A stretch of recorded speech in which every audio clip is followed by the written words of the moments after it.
ဒါလုံးနေတာပါဒီကောင်ဟိုင်ဒရိုလစ်ကျွေးဖို့များကျွေးရမယ်ဒီကောင်ကိုများကျွေးရဒါတော့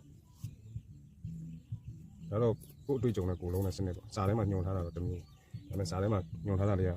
တော့နည်းနည်းတက်တယ်ထင်လို့ကိုကလည်းနဲ့ကိုဒီထွင်ချန်စာပြီးလောက်တာနော်ကြက်ချုံလိုက်မှာအဆင်ပြေမဟုတ်ခိုင်စားညာဖြစ်နော်ဒါစပလင်လေးတွေပဲအမြင့်နေလဲတည်ကျင်တန်းရှင်းမညီလို့ရှိရင်မရဘူးဒါနည်းနည်းလေးဖိပြီးတော့ဒါလေးဖိစမ်းကြည့်လိုက်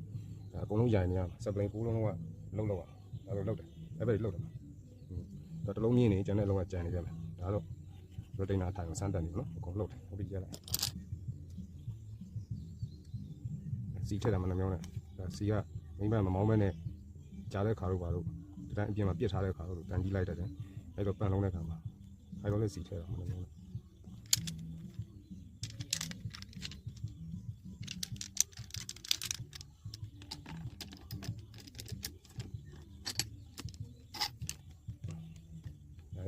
ပန်တူကစလုံးတာနော်